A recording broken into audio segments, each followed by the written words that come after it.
The fundamental requirement for those unlikely to gain weight. We're not likely to believe something unless experiencing it in person. We are well aware that eating meals can make us recharged when we are hungry and exhausted a lot. This is because we've done that before. Now it's time for you to encounter the fact that working out can boost you up and lose weight as well. Experience is mightier than knowledge. Much knowledge never brings about belief. Only one experience can lead to much greater belief. The most positive effect for exercising is improving cardiopulmonary function. Heart plays a role like an engine or pump. Lung is like air vent to promote combustion.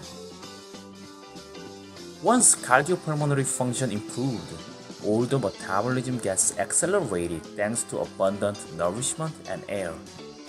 Strengthened heart and lungs are the very fundamental requirement for those unlikely to gain weight. The more air we provide when we roast meat, the more powerful flame gets.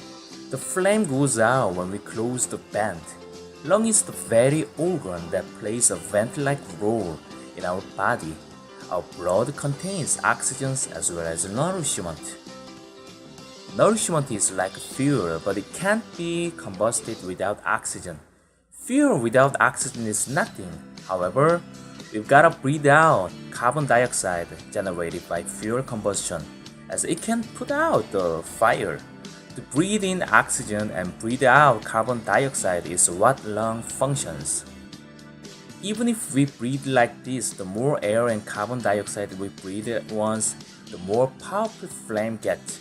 This amount of air is called lung capacity. The main purpose of losing weight is burning fat, of course. Those who have a big lung capacity can combust fat a lot more.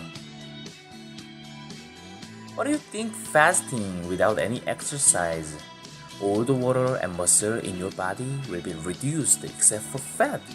Then you might lose weight, but relatively the whole volume is rarely reduced. That's because fat is lighter than muscle but takes up much space, while muscle is heavier for its volume. Thus, it is very important to burn only fat in order to look slim. By the way, strenuous exercise doesn't mean you are likely to lose weight easily. If we exercise too hard to the extent that we can't breathe, air can't be supplied to our body. When we sport in 100 meter or lift heavy stuff, we can't fill up oxygen required by our muscle.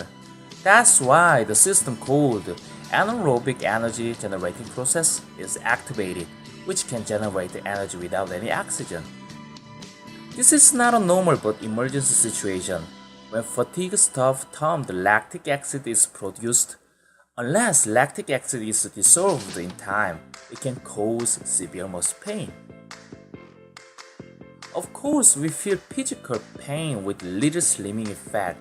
Therefore, mild aerobic exercise is much more efficient than huffing and puffing exercise in an effort to burn off fat. What is the best exercise to lose weight? Swimming, riding bicycles, jumping rope, going up and down the stairs, and jogging are all good aerobic exercise. However, if we have to choose only one to lose weight, walking fast is highly recommended. According to a study, walking is the most efficient to burning off fat compared to jogging and riding bicycles. Of course, strolling slowly is ineffective. As I mentioned, walking fast to the extent of slightly tiring for about 30 minutes will do you. I'm sure now you gotta feel like working out. It requires the most force for object standing still to start to move. It is called the force of static friction. Once we overcome the force of static friction, however, it will be much easier as it is pushed out by the force to continuing moving. That's why their saying well begun is half done. There's also saying that those who aim at nothing never hit the target. Just thinking of exercising doesn't make any difference. Set a clear goal and write down what your action plans are with a piece of paper and a pen. Make sure it must be specific and viable.